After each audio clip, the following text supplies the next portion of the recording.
Estamos en la mañana del día jueves 9 de enero de 2020. Como les anunciamos, hoy en el espacio de la entrevista vamos a conversar con el fiscal general de la República, el doctor Raúl Melara.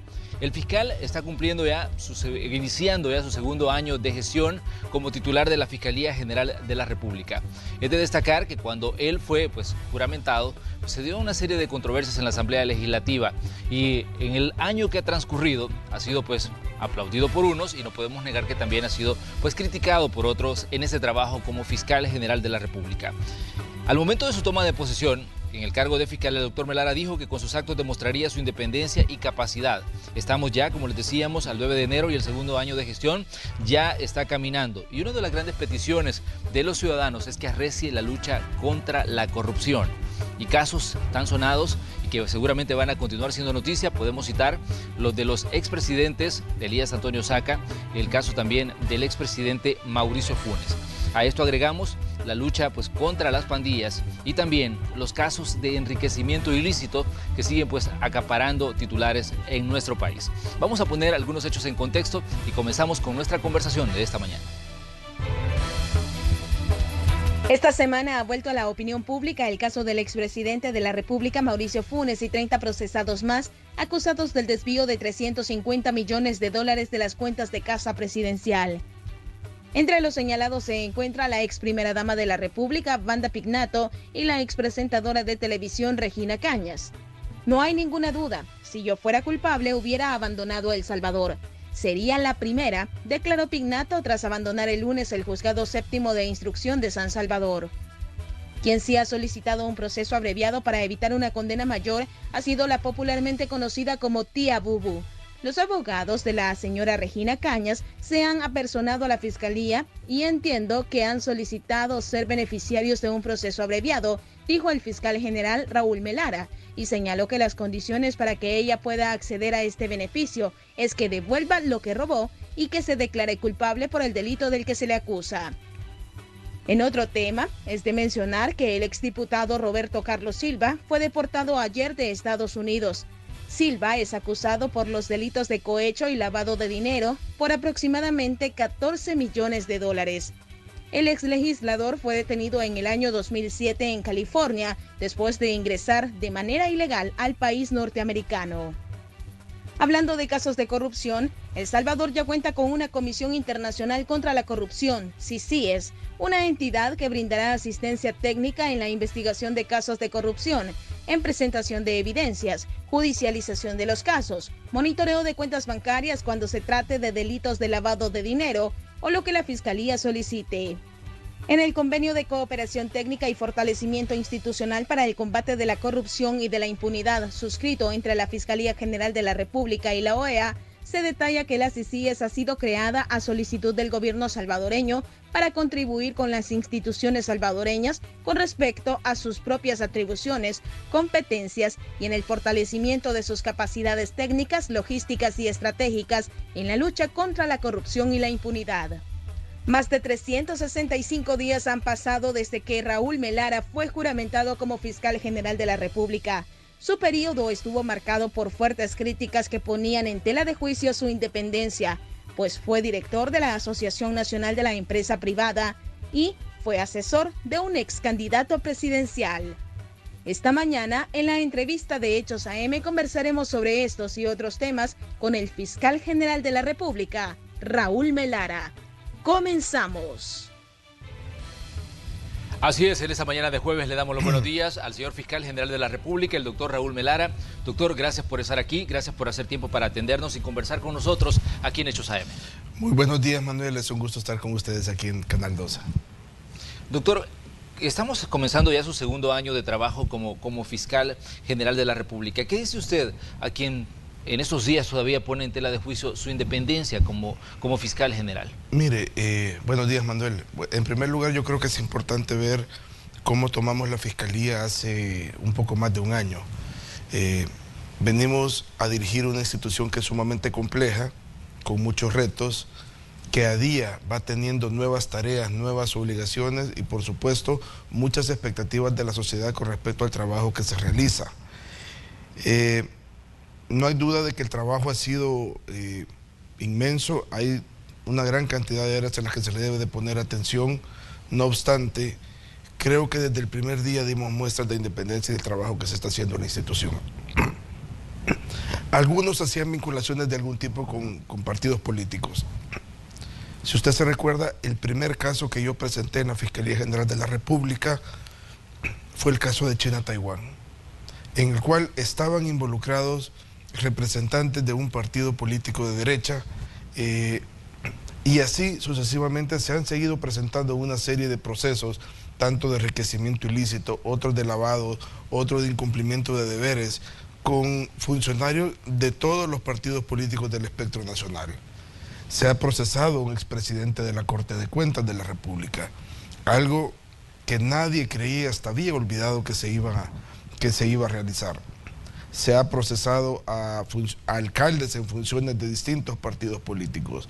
Es decir, que en la Fiscalía vemos los hechos y no a las personas. Si hay alguien que procesar, se procede de conformidad con la ley. Muy bien, fiscal, comencemos hablando de situaciones que acaparan hoy la opinión pública, situaciones que están, digamos, en los titulares, seguramente van a estar hoy en las portadas de los periódicos. El caso de Roberto Carlos Silva Pereira, exdiputado del PCN y preso en Estados Unidos desde 2007, y bueno, estaba requerido por El Salvador por haber manejado pues una estructura de sobornos a municipalidades. Además se le vinculaba a estructuras de narcotráfico y se le señalaba de lavado de 14 millones de dólares. Este día ya Roberto Carlos Silva Pereira amanece en el penal de máxima seguridad de Zacatecoluca. ¿Cuál es el camino que va a seguir la Fiscalía en este caso, doctor? Mire, este es uno de los casos en los cuales creo que es el mejor ejemplo del trabajo y del monitoreo que hace la institución de casos que se creen olvidados. La Fiscalía ha venido monitoreando y dándole seguimiento con el gobierno de Estados Unidos, sobre todo al paradero del señor Roberto Silva Pereira. Una vez se nos notifica, hace unos días, que él iba a ser deportado de El Salvador, pues preparamos, nos actualizamos de los procesos. Es así como él ayer fue presentado ante la Cámara Primera de lo Penal y va a seguir los procesos por los cuales fue imputado hace 11, 12 años. Él está siendo procesado por delitos de peculado, por delitos de casos especiales de lavado de dinero, y va a seguir su proceso como corresponde. Ahora bien, en determinado momento se dijo que Roberto Carlos Silva Pereira tenía también vínculos con el narcotráfico y se le llegó a señalar de participar en la planificación del asesinato de 3 diputados del Parlamento Centroamericano y un motorista que ocurrió allá en Guatemala. Esos serán hechos que se deben de investigar. Recordemos también que hay un requerimiento pendiente de Guatemala también por el asesinato de los diputados que fue realizado en dicho país, y la idea sería que el señor Silva Pereira pueda ser procesado y condenado en El Salvador para que posteriormente pueda ir a Guatemala a responder por los hechos que ya se le imputan. ¿Van a solicitar ustedes información a Estados Unidos por considerar que él ha estado detenido tanto tiempo allá? Definitivamente, esas son coordinaciones que ya hemos venido haciendo y estamos haciendo para poder estar actualizados del estatus del señor Silva Pereira. Ahora bien, en el caso de Guatemala, y por lo menos la Fiscalía de El Salvador, ¿tiene indicios de la participación de esta persona en hechos de narcotráfico? Ese es un hecho que, le soy muy honesto, actualmente no tengo los datos, pero sí es importante decir que lo que estamos claros es que por los procesos que él fue imputado hace 11, 12 años, él va a ser procesado y esperamos que sea condenado. Por el tiempo que él ha estado detenido en Estados Unidos, estamos hablando de casi 13 años que han pasado desde que se comenzó el proceso en contra de este señor, ¿no se corre el riesgo de que alguno de los delitos haya prescrito? ¿Cómo no? Hay delitos que pueden haber prescrito, ese es el análisis que ya se está haciendo, más no los delitos por los cuales ya habían iniciado las imputaciones aquí en el país. Es decir, que pueden haber prescrito aquellos delitos por los cuales no se le había procesado, lo cual hay que revisarlo, pero los delitos por los cuales él fue imputado e iniciado los procesos respectivos, esos siguen vigentes. Ahora bien, cuando hablamos de una estructura que sobornó municipalidades y hablamos de una estructura que lavó tanto dinero, porque estamos hablando de 14 millones de dólares, obviamente Roberto Carlos Silva Pereira no pudo haber actuado solo. ¿Consideran ustedes que se podría ampliar esa investigación? Mire, se podría ampliar, pero lastimosamente por el tipo de delitos es muy probable que los mismos ya hayan prescrito. Y por eso es que tampoco podemos dispersar las actividades de investigación en hechos que tal vez no nos van a llevar a nada o que no van a tener un resultado positivo. De nada sirve que nosotros invirtamos los pocos recursos que tenemos en algunos casos que no van a tener pues mayor resultado. Creo que hay que enfocarse en lo que tenemos ahorita, y hoy por hoy es la presencia del señor Silva Pereira, el cual ya está siendo procesado desde el día de ayer. Definitivamente, bueno, ahí tenemos algunas de las imágenes de la llegada a El Salvador de Roberto Carlos Silva Pereira, luego de estar preso en Estados Unidos, decíamos, desde el año 2007, fue capturado en ese país por violar únicamente las leyes migratorias, y luego, pues, de mucho tiempo fue enviado a El Salvador. Los abogados del señor Silva Pereira estaban solicitando que fuera enviado a Nicaragua, porque decían ellos que aquí en El Salvador podría ser objeto de tortura. Ayer se decía que es una persona de alto riesgo en el sentido de que su vida podría correr peligro. ¿Qué dice usted como fiscal sobre estos señalamientos y estas valoraciones que se han hecho del caso? Esas son tácticas dilatorias de la defensa. Yo creo que la Dirección de Centros Penales ha hecho lo correcto enviando al señor Silva Pereira al Tribunal de Máxima Seguridad de Zacatecoluca. Eso va a garantizar la integridad física del señor Silva Pereira y que él se encuentre en un estado en el que nadie pueda acceder a él para intimidarlo o para hacerle algún tipo de daño. Por nuestra parte, también vamos a ser rigurosos de que todos los procesos de seguridad se puedan dar para que él, una vez sea procesado y condenado, pueda cumplir la pena como la ley lo establece. Muy bien, decíamos al inicio de esta entrevista que el fiscal general de la República pues tiene en sus manos también otros procesos, casos de corrupción tan sonados como el del expresidente Elías Antonio Saca y el del expresidente Mauricio Funes. Comencemos hablando del caso del expresidente Funes, fiscal. Hemos visto movimientos en estos últimos días en los procesos contra dos de los acusados, la ex primera dama Wanda Piñato y también contra Miguel Menéndez, conocido como Mecafé. Pero, ¿cuál es la evaluación que tiene usted, fiscal, de todo el entramado que rodea este proceso contra el expresidente Funes? Mire, este es un caso en el cual yo le puedo asegurar de que aún hay muchas cosas por descubrirse, aún hay muchas cosas que la población no conoce y que en su momento pues seguirán dando los detalles. Entre más escudriñamos, entre más información tenemos, vemos cómo el expresidente Funes y esta red de corrupción que fue tejida a su alrededor realmente saqueó el Estado, se lucró de los bienes del pueblo sin ningún tipo de remordimiento, sin ningún tipo de reparo en hacerlo, y van a haber más casos derivados de toda esta red de corrupción que ha habido. Hay importante documentación que obra en nuestras manos, hay otras aportaciones de testigos y este es un tema que todavía hay más por ver. Ahora, lo que ha sucedido esta semana es que hemos tenido un adelanto de prueba, ¿verdad? La declaración de un testigo criteriado que es importante tenerla porque recordemos que hay muchas personas que son rebeldes, que no están afrontando el proceso y entre más temprano tengamos asegurada esa declaración, esa prueba, esos indicios que nos está dando el testigo criteriado, pues la aseguramos para poder presentarla cuando esta gente se apersona al juicio, que más temprano que tarde tenga por seguro que lo harán. Y por otro lado, presentamos también la demanda de enriquecimiento ilícito contra el señor Menéndez, contra el señor Miguel Menéndez, por 2.3 millones de dólares.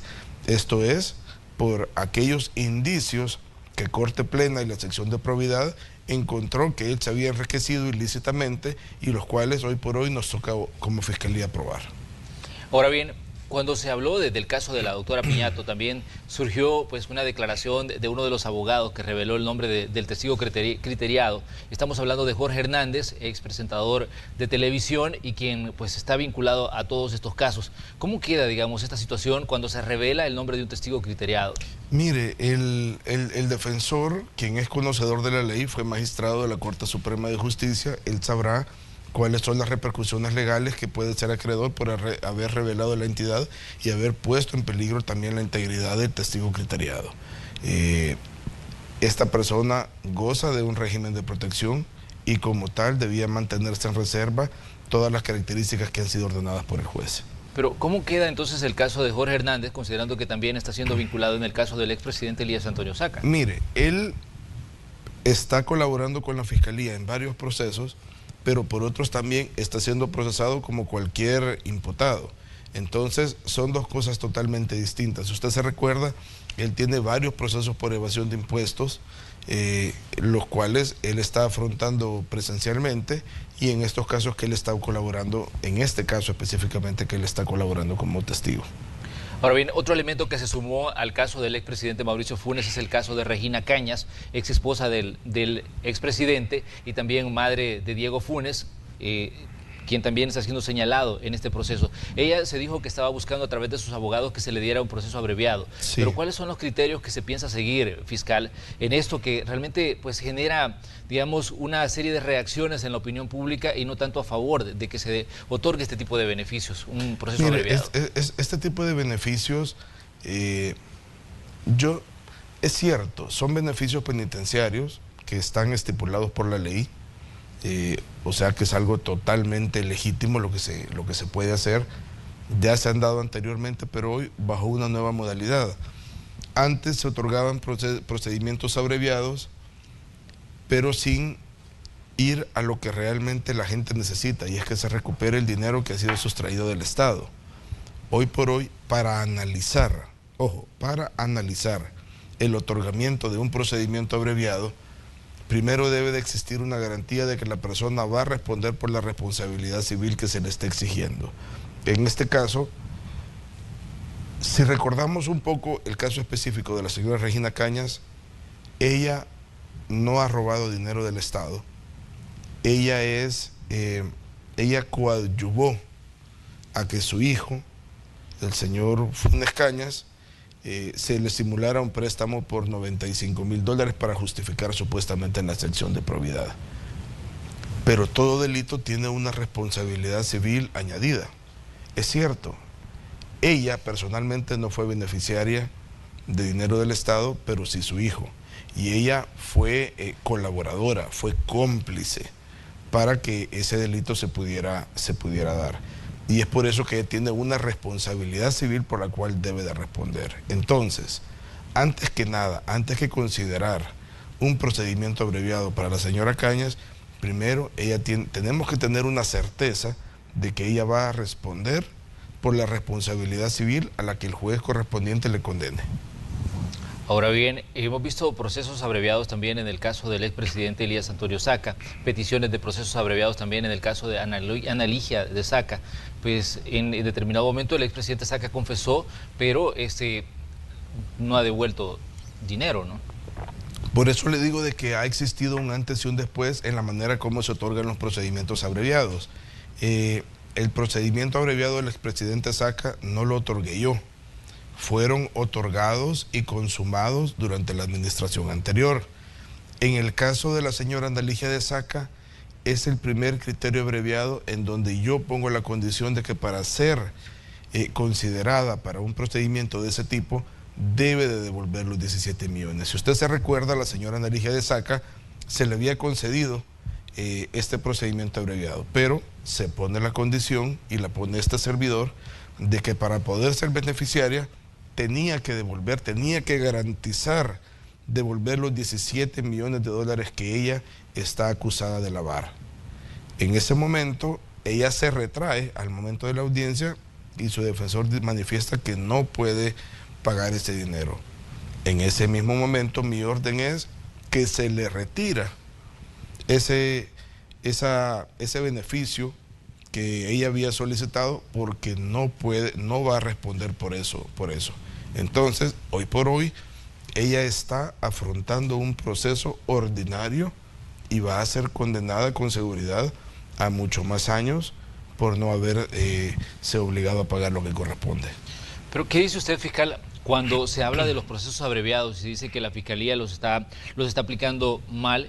Por lo menos eso es lo que se decía ayer en redes sociales cuando salía el caso de Regina Cañas, y se decía que se están aplicando a personas acusadas de actos de corrupción y no necesariamente, digamos, a personas que han cometido delitos menores. Y decían, una cosa es que se apliquen a personas que han cometido delitos de bagatela, y otra cosa, decían, es que se aplique a gente que está acusada de ser corruptos. Vaya, pero si somos racionales, Manuel, la señora Regina Cañas sinceramente no robó dinero. Ella obviamente coadyuvó, y quizás esto para la gente pueda sonar de alguna manera que no le guste, ¿verdad? Pero ella en sí no se llevó. Ella, si somos realistas, ¿qué puede haber sucedido en ese caso? Su hijo le pide un favor, que lo ayude, ella lo ayudó, cometió delito y tiene que pagar. La ley no hace distingos de ninguna clase en cuanto a quién puede o no puede recibir un procedimiento abreviado, quién se puede someter. Pero hay algo totalmente esencial sobre todo, que para someterse a un procedimiento abreviado, el imputado tiene que pedirlo. No es que la Fiscalía decida de voluntad propia o como un tema de que uno sí y a otro no. O sea, el imputado tiene que declararse culpable, el imputado tiene que solicitarlo, y si no hay una voluntad de ellos de declararse culpable, pues obviamente no pueden ser beneficiarios del mismo. En el caso del expresidente Mauricio Funes, ¿hay alguien más solicitando procesos abreviados? No, por el momento no. Por el momento no. Y nosotros, dependiendo de cuál es el delito que se le está imputando, de lo que ha hecho, de la participación y del monto que pueda haber sustraído el Estado, estamos en la capacidad de decir si accedemos o no accedemos al mismo.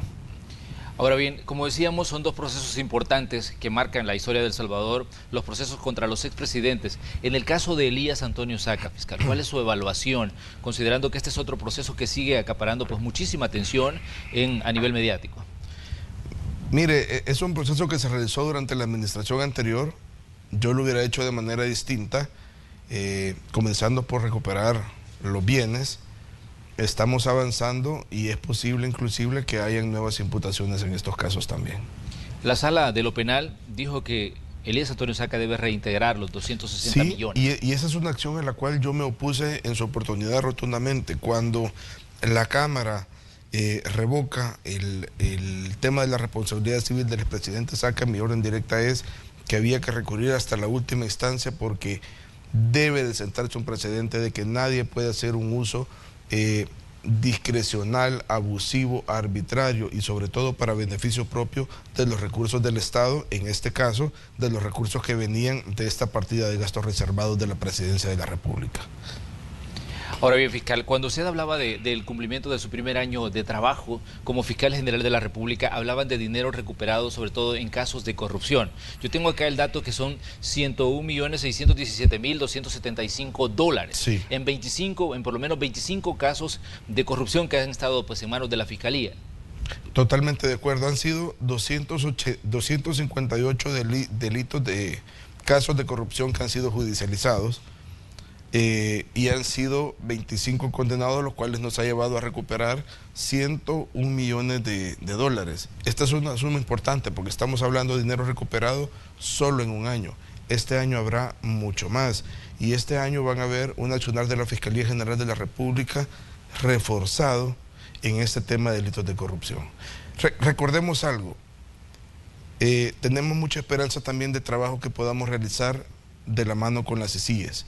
En diciembre del año pasado suscribimos un convenio de asistencia técnica con la OEA, el cual nos va a permitir acceder a recursos que hoy por hoy la Fiscalía no tiene. Estamos hablando de peritos forenses, estamos hablando de toda esa experiencia internacional que la OEA tiene ya en otros países y que va a ser aprovechada por la Fiscalía. Siempre la Fiscalía va a ser la que va a dirigir la investigación. El monopolio de la misma sigue estando en manos de la Fiscalía, pero obviamente tenemos que aprovechar todos esos recursos que puedan venir y todo el apoyo que nos dé la OEA. La próxima semana, Manuel, a principios de la próxima semana, voy a enviar a la OEA el primer requerimiento de asistencia técnica para casos que ya estamos analizando. ¿Y nos puede adelantar en qué caso? Todavía no. Muy bien. Bueno, si hablamos de dinero, decía usted recuperado 101.617.000 dólares. Eso es lo que se ha recuperado. Eso es lo que se ha Pero recuperado. En el ciudadano todavía existe, digamos, una duda respecto a que se pueda recuperar el dinero de los que se acusa, por ejemplo, de haber sustraído de las arcas del Estado a los expresidentes. Solo ahí estamos hablando de casi 700 millones de dólares, en el caso Funes y en el caso Saca. ¿Qué dice usted a ese ciudadano que está diciendo, bueno, ¿y cuándo por lo menos podríamos tener luz de que se puede recuperar algo de lo que estos expresidentes sacaron de las arcas del Estado? Mire, yo créame que me pongo del lado del ciudadano y entiendo cuál es el coraje, la cólera que le da al ver que esta gente abusó con total descaro de los bienes. Yo he sido uno de los indignados por eso, pero estamos recuperando. Mire, estamos prontos a solicitar también al Banco Mundial colaboración para ser beneficiarios de un proyecto que ellos tienen denominado Proyecto STAR. En este Proyecto STAR, Banco Mundial, a través de su red internacional, ayuda a localizar bienes que puedan haber sido sustraídos producto de hechos de corrupción. O sea, no nos estamos quedando con los brazos cruzados, siempre seguimos en la búsqueda de los bienes, sobre todo en estos casos que han sido tan emblemáticos, que puedan estar escondidos en otros países a través de distintas estructuras, a través de adquisición de bienes. Esperamos poder tener resultados en el transcurso propio. Y por ejemplo, otra cosa, hay extinguidos una gran cantidad de bienes también en estos procesos. En el caso del expresidente Saca hay muebles, inmuebles, hay empresas también que han sido cauteladas y que hoy por hoy están siendo administradas por el CONAVA. Yo espero que una vez terminados los procesos de extinción de dominio, el CONAVA proceda a la venta de todos esos bienes y que obviamente esos serán devueltos a las arcas del Estado. Muy bien, definitivamente que hay un interés en la opinión pública sobre estos casos, pero hablemos también de otros procesos que ustedes están preparando. Conocíamos el caso contra Sigfrido Reyes, expresidente de la Asamblea Legislativa. ¿Qué han encontrado? ¿Cuál es la base sobre la que la Fiscalía va a proceder contra este expresidente de este órgano de Estado? Mire, hace unos meses, si usted se recuerda, Corte Plena de la Corte Suprema de Justicia dictaminó que el señor Sigfrido Reyes se había enriquecido, tenía indicios de enriquecimiento ilícito por alrededor de $373,000. Hemos recibido el expediente hace un par de semanas en la Fiscalía General y estamos trabajando ya depurando toda la información que ha enviado la sección de probidad para poder presentar nuestra demanda. ¿Cómo es el proceso en este caso? Probidad nos envía el expediente a Fiscalía, pero al mismo tiempo envía certificación de la resolución a la Cámara de lo Civil. Hoy por hoy, ¿qué es lo que estamos esperando? Estamos esperando que la Cámara nos emplace para nosotros poder presentar la demanda correspondiente en el tema del señor Sigfrido Reyes. Los montos podrán variar dependiendo del análisis interno que haga la Fiscalía, porque lo que nos envía Probidad simplemente es una base para poder determinar realmente cuánto es el monto al que nosotros podamos determinar que efectivamente él se ha enriquecido ilícitamente. Fiscal, ¿cómo evalúa usted la lucha contra la corrupción? Porque este es un tema un tanto, digamos, sensible para todos los ciudadanos en El Salvador. Cuando comenzábamos la entrevista decíamos que la mayoría de ciudadanos le piden a la Fiscalía, mire, actúe. Le piden a la Fiscalía, por favor, denos señales de que en El Salvador se puede enfrentar los casos de corrupción. Yo le puedo asegurar, Manuel, que la Fiscalía ha dado señales y seguirá dando mucho más en este año y hasta el último día de mi administración. Esta es una de las prioridades, pero no podemos esconder que el mal de la corrupción ha sido un tema endémico en el país, pero que no podemos seguir soportando. Y hay un tema importante. Yo he dicho de que siempre, en todo acto de corrupción, hay un corrupto y un corruptor. La semana pasada, mejor dicho, el lunes, ordené abrir una investigación exhaustiva en el tema de la asignación y del uso del subsidio al combustible que se le daba al transporte público de pasajeros. Hay demasiado ruido en ese tema, hay demasiadas noticias de que no se ha hecho un uso adecuado de ese subsidio, que han sido millones de dólares que se les han dado a los transportistas. Entonces, no puede ser que el dinero del pueblo sea mal utilizado, que sea robado, por decirlo así, por quien sea, y que esto no tenga consecuencias. No estamos diciendo que se ha hecho.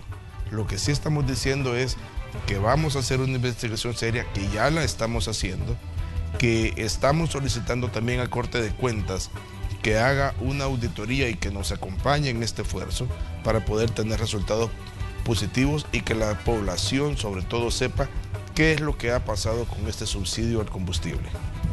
Muy bien, vamos a hacer nuestra primera pausa comercial. Les pedimos a ustedes que sigan con nosotros. Esta mañana, aquí en Hechos AM, conversamos con el doctor Raúl Melara, fiscal general de la República. Todavía hay muchos temas sobre los que tenemos interrogantes, así que les pedimos que continúen informándose con nosotros.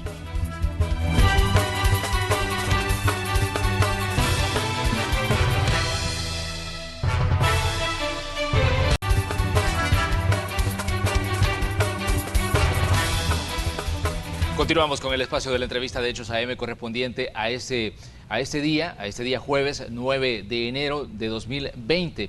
Conversamos esta mañana con el fiscal general de la República, que bueno, a principios de esta semana cumplió su primer año de gestión como fiscal, primer año de 3, y el segundo año pues es el que ya está corriendo, y estamos haciendo una evaluación de diferentes casos, de diferentes procesos que están en manos de la Fiscalía. Doctor, a principios de diciembre usted dijo que había una investigación contra David Gutiérrez, exministro de Obras Públicas, señalado dentro del caso de corrupción en la construcción del Boulevard Diego de Holguín, hoy Boulevard Monseñor Romero. Cuando se dijo que se iba a comenzar esta investigación, pero bueno, ya han pasado algunos días, ¿qué hay en este caso? ¿Qué hay en este proceso de alguien que se consideraba, bueno, era la cabeza de un acto de corrupción cometido también en el Estado? Mire, se siente como que han pasado varias semanas, pero recordemos que ha habido la vacación de diciembre ahí de por medio que ha parado un poco las cosas. Pero algo es cierto, se ha iniciado una investigación para ver qué pasó en el caso del señor David Gutiérrez, porque también ha habido demasiados señalamientos y él fue responsable no solo de iniciar la gestión de la construcción de la carretera Diego de Holguín, del Boulevard Diego de Holguín, sino que también inclusive del tramo 1. Estamos analizando y estamos viendo a ver qué es lo que ha sucedido. Créame, Manuel, que estamos avanzando en ese tema. Y creemos que dentro de pronto vamos a tener resultados para determinar si el señor David Gutiérrez cometió o no cometió delito y si fue encubierto también por alguno de mis antecesores. Usted en determinado momento dijo justo eso, de que daba la sensación de que pues se omitió investigarlo. Eso es lo que hay que ver, ¿verdad? Hay que ver qué diligencia fue la que se hicieron, cuál fue el criterio técnico para no perseguir al señor David Gutiérrez en su oportunidad, porque entiendo que en su momento él fue un sujeto de interés por toda esta trama del Boulevard Diego de Holguín y que se le dejó de lado. Habrá que ver, revisar nuevamente todas las actuaciones que el exministro Gutiérrez tuvo en dicho contrato, en la gestación del mismo, y habrá que ver también, como les repito, cuáles fueron los criterios para haberlo dejado de lado y proseguir solo con el exministro Nieto. Muy bien, ahí tenemos, estos son algunos de los casos que, como decíamos, han acaparado mucho la opinión pública, pero también han ocurrido otras situaciones de las que queremos su evaluación fiscal. Hace unos días, Rolando Castro, ahora ministro de Trabajo, acusó al exfiscal Douglas Meléndez de haber estafado al Estado, es decir, al cobrar una indemnización de unos $35.000 que según él no debía haber recibido. En determinado momento él dijo, vamos a presentar un aviso a la Fiscalía General de la República sobre este tema. ¿Qué nos puede decir usted sobre esto? Mire, hay que ver esos temas, pero recordemos cuáles son los procesos, Manuel. Muchas veces la gente quisiera que la Fiscalía se pronunciara por todo y actuara por todo. Y hay una separación de las funciones de las distintas instituciones. Al exfiscal Douglas Meléndez, y realmente no sé si esto sucedió como tal o no, al exfiscal Douglas Meléndez se le acusa de haber recibido cierta cantidad de dinero cuando laboró en CEPA, si mal no recuerdo. Exactamente. En concepto de indemnización. Pero para eso existe una Corte de Cuentas. Corte de Cuentas es la que realiza las auditorías respectivas y después de los juicios de cuentas que puedan existir, que ya están estipulados en la ley, Corte de Cuentas dictamina si existe o no existe responsabilidad, ya sea administrativa o patrimonial, de un funcionario determinado.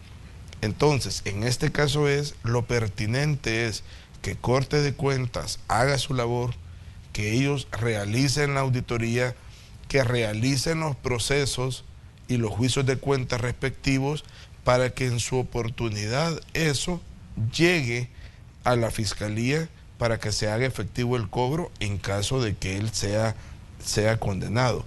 Esos son los procesos, para eso están las instituciones y por eso es que la institucionalidad debe de funcionar de la mejor manera. Pero en el caso de Douglas Meléndez también se le señalaba una auditoría de la Corte, de la Procuraduría de Derechos Humanos, de que se había, digamos, había intervenido de alguna forma el Centro de Escuchas Telefónicas y había pues utilizado el poder que le daba el hecho de como fiscal para escuchar sin autorización a jueces, a empresarios, a diputados, a periodistas. No, eso no es cierto. Eso no es cierto. Yo le puedo garantizar que el Centro de Escuchas, Centro de Intervención de las Telecomunicaciones es utilizado estrictamente con apego a la ley. No hay nada que hasta este momento nos haya indicado, porque esa es una de las revisiones que yo pedí que se hicieran al momento de llegar, de que el mismo se haya utilizado para escuchar o para espiar o para intervenir a otras personas. Eso no es así, Manuel. Y se lo puedo decir tajantemente. No hay ninguna investigación en No hay ninguna investigación, no, por ese tema no hay. No hay indicios que determinen que debe de abrirse una investigación. ¿Por ese tema ni por otro tema?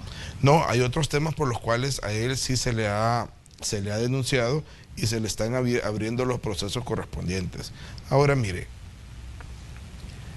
si una persona es la más susceptible de que la denuncien, de que la demanden posterior a salir de un cargo, es un fiscal general. Recordemos que nuestra función realmente no es hacer muchos amigos, ¿verdad? Sino que procesar a las personas que se han visto involucradas en delitos. Hay rencillas, hemos visto denuncias absurdas que se han presentado contra exfuncionarios de la Fiscalía General simplemente por un revanchismo, simplemente por manchar hojas de vida, pero créanme que todas y cada una son analizadas de la manera más seria posible. Y también lo puedo decir, si hay indicios de cometimiento de delito de alguno de mis antecesores, a mí no me va a temblar la mano para procesarlos. Y por eso es que le dije, estoy investigando en el caso de la Diego de Holguín si ha habido encubrimiento u omisión de la investigación de alguno de mis antecesores y si la hay, lo vamos a procesar. Muy bien. Doctor Melara, hay otra situación que decíamos ha estado muy presente en la opinión pública. Desde el caso de la operación Cuscatlán se comenzó a hablar nuevamente de la declaración del testigo criteriado Noé y él hablaba de los vínculos de gente de los partidos políticos con las pandillas, reuniones que se sostuvieron. De hecho aparecieron los famosos videos donde se veía a personeros pues, políticos hablando con representantes de estas estructuras. En determinado momento se llamó a declarar a algunas de las personas o incluso algunos dijeron, miren, yo vine porque pedí a la Fiscalía que me citara. ¿Qué dice la Fiscalía y qué evaluación tiene de esto, del vinculamiento o la vinculación de políticos con pandilleros? Mire, ese es un tema importante. En primer lugar, dejar claro, no voy a aceptar la negociación de ningún tipo con los pandilleros, mucho menos si esta negociación viene de funcionarios o de funcionarios públicos. Eso no debe de tolerarse, no lo voy a permitir y si hay los hechos y los indicios que permitan presentar un requerimiento contra ellos, lo vamos a hacer. Eso es como en primer lugar. En segundo lugar, tal como usted lo manifiesta, dentro del proceso Operación Cuscatlán se presentan una serie de videos a donde se ven a X cantidad de personas reunidas con pandilleros y yo lo he dicho que así es. Lo importante en este tema, Manuel, y esta es otra prueba de que la Fiscalía está actuando de manera autónoma, es, si usted recuerda, la resolución del juez en la cual se condenaba a los pandilleros fue hoy en diciembre, principios de diciembre, si mal no recuerdo.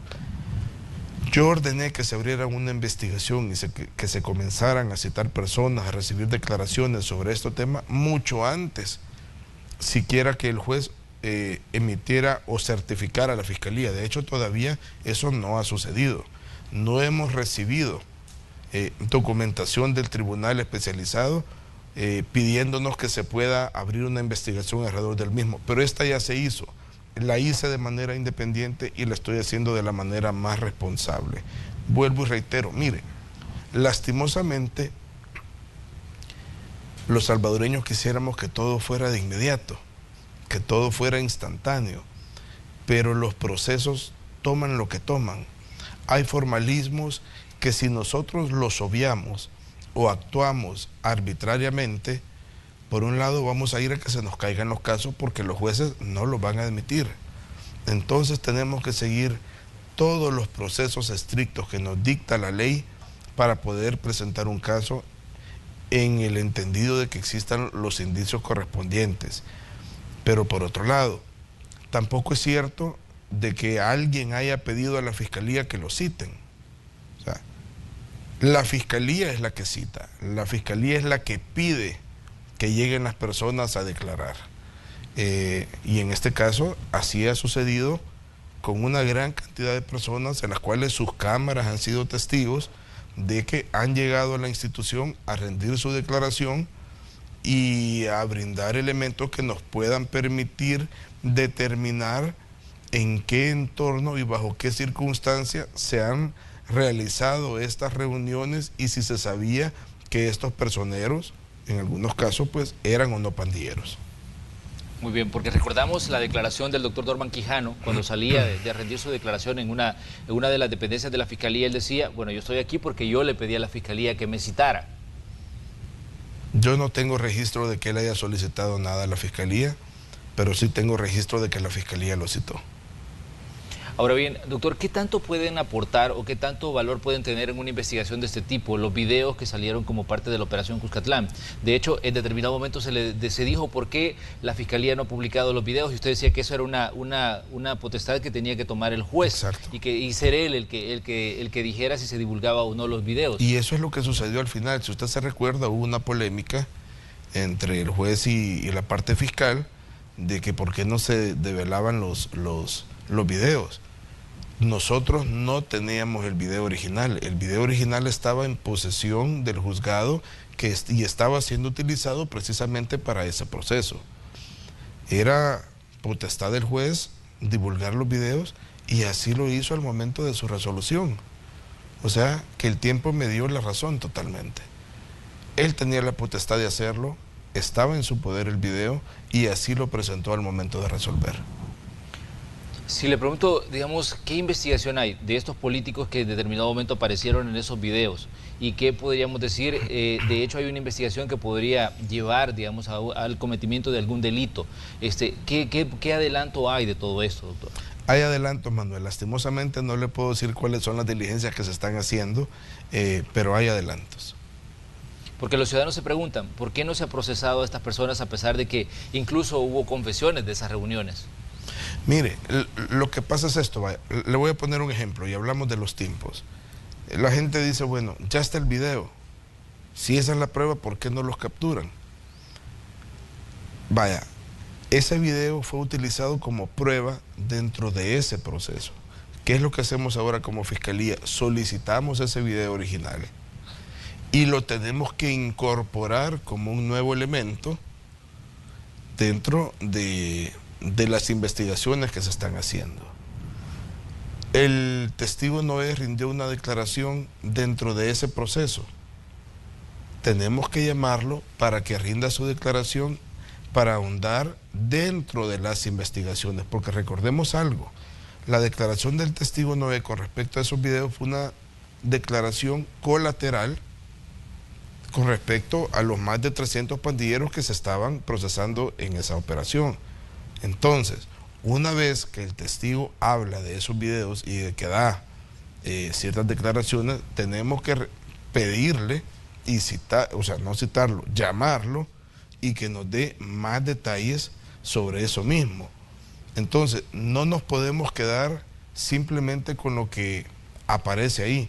Tenemos que indagar mucho más para ver cuáles han sido todos los detalles que él tiene a su disposición y ponerlos a la orden de la Fiscalía. Pero, ¿qué debemos saber los ciudadanos de este tema que es, pues decíamos, muy sensible? Las pandillas y los políticos, la vinculación de gente, de estructuras criminales con políticos.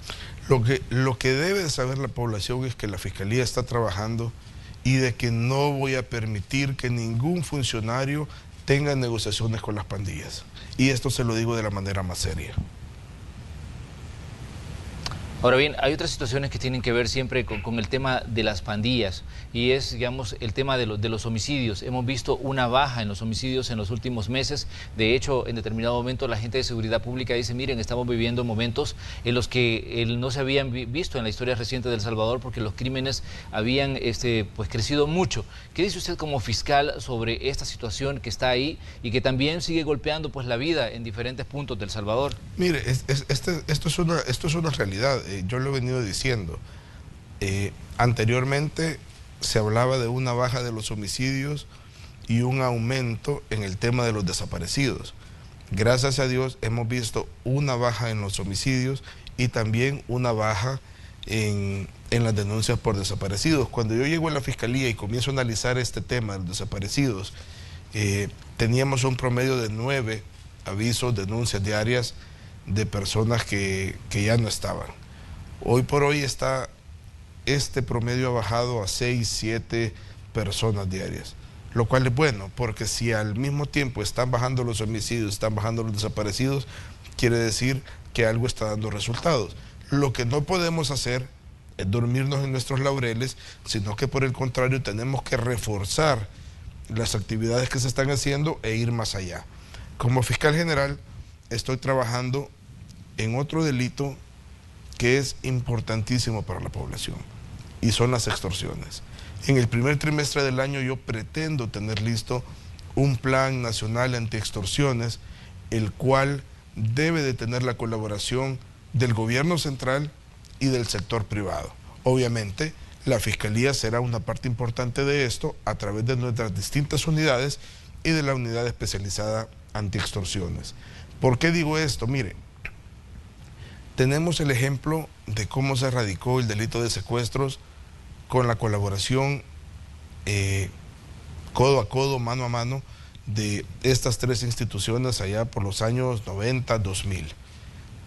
Yo fui parte de ese esfuerzo, tengo esa experiencia. Si bien es cierto, el delito de extorsión es totalmente distinto, hay elementos que se pueden utilizar, que se pueden llevar a cabo y lo más importante y que no se debe perder y por lo cual yo estoy convencido que esta iniciativa tuvo el éxito que tuvo, es la voluntad de las instituciones del Estado y del sector privado de efectivamente ponerse a trabajar de la mano en miras de erradicar este delito. Lo mismo vamos a hacer con el secuestro.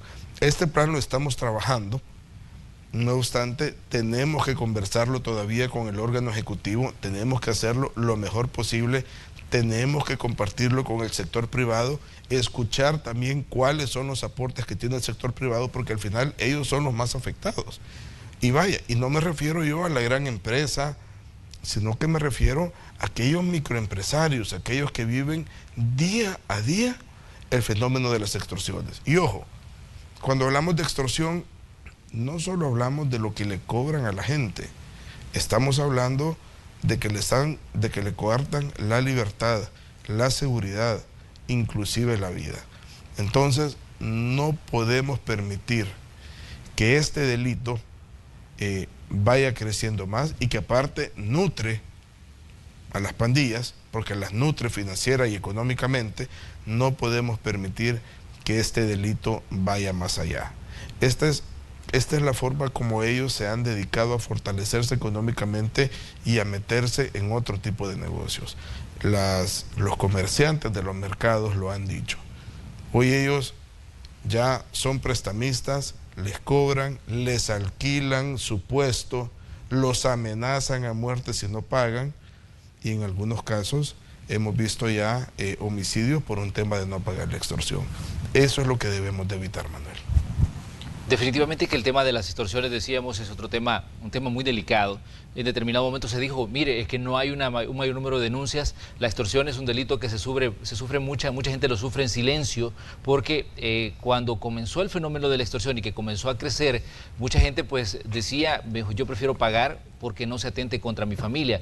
Pero ¿qué tanto ha evolucionado este tema y qué tan abierta podría estar en determinado momento las personas a denunciar ante la Fiscalía? Mire, ¿Tienen ustedes, digamos, un nivel de cómo ha variado el nivel de denuncia? Mire, no tengo los datos al momento, Manuel, pero lo que sí es cierto es que las personas están denunciando más. Y yo las animo a que denuncien, a que presenten su denuncia ante la Fiscalía. La unidad especializada de la Fiscalía, Manuel, tiene más del 95% de efectividad y de resoluciones positivas una vez presentadas a los tribunales. O sea, estamos condenando casi en el 100% de los casos. Muy bien, definitivamente que este es un tema que nos interesa a todos, el tema de las extorsiones. Usted me daba un dato muy interesante, decía que dentro de unos días van a presentar el primer requerimiento ante la OEA de información que tiene que ver con casos que se han cometido aquí en El Salvador. Pero me gustaría que tal vez aclaráramos un poco, digamos, situaciones que se han dado en torno al funcionamiento de las CICIES, de la Comisión contra la Impunidad en El Salvador. ¿Qué piensa usted de declaraciones que daba, por ejemplo, Ronald Ochaeta, el vocero interino de las CICIES, que decía que la comisión no va a investigar casos de corrupción, sino que solo le va a brindar asistencia técnica a la Fiscalía General de la República? Mire, yo creo que lo que él manifiesta es, y está siendo respetuoso de la Constitución, el monopolio de la investigación lo tiene la Fiscalía, es la Fiscalía la que dirige, y ellos van a ser un actor importante que nos van a dar un apoyo para que nosotros hagamos nuestra labor de la mejor manera posible. Yo entendería que ese es el contexto bajo el cual él dio esas declaraciones. Pero ¿qué tan fuerte es la Fiscalía para enfrentar casos tan fuertes como el del Chaparral, por ejemplo? Bueno, mire, somos una institución con escasos recursos, somos una institución que no tenemos la cantidad de fiscales o de analistas que quisiéramos, pero la Fiscalía ha probado que es una institución con mucha voluntad y que ha traído casos de corrupción que no se creía que se iban a procesar. Pero tampoco podemos ser jactanciosos y si nos están ofreciendo un apoyo, lo vamos a utilizar. Porque al final nuestra función es que donde vemos delito tenemos que investigar y tenemos que procesar. Y si la OEA nos va a dar los recursos necesarios, si la CICIES nos va a dar ese personal técnico, se nos va a dar peritos, se nos va a dar software, se nos va a dar todo aquello que nos pueda fortalecer como Fiscalía, pues bienvenido sea, vamos a abrazar esa colaboración y la vamos a utilizar para perseguir a todos aquellos que hayan sido involucrados en casos de corrupción. Sabemos que en El Salvador ocurren siempre pues muchas cosas y entre estos se habla mucho de la influencia que pueden tener las instituciones, de los vaivenes políticos que se viven aquí. Me gustaría que usted le dejara claro al ciudadano esto, ¿no? Porque definitivamente cuando se habla del trabajo de la Fiscalía, en determinado momento se dice, no es que la Fiscalía puede ser influenciada por intereses políticos de algún tipo. Mire, el cargo de fiscal general viene acompañado de presiones, eso es algo inherente y viene pegado. Obviamente nadie quiere que se le procese, nadie quiere que se le investigue, pero yo no voy a ser cómplice de algo que he jurado cumplir. Y es hacer cumplir la Constitución y cumplir las leyes. Las personas deben de tener la claridad que este servidor jamás se va a prestar para hacer algo incorrecto y mucho menos para dejar de hacer mi función, no obstante las presiones que se puedan tener, vengan de donde vengan. Fiscal, le queremos agradecer que nos haya acompañado esta mañana. Definitivamente que hay una cantidad de casos. Hemos tratado de abarcar la mayor cantidad de procesos que están abiertos y de situaciones que están en manos de la Fiscalía. Definitivamente que hacer un balance de un año pues no es tan sencillo, considerando a veces que somos presas del tiempo. Pero le queremos agradecer a usted que nos haya dedicado parte de su día para hablar con nosotros y con la audiencia, en este caso de Hechos AM.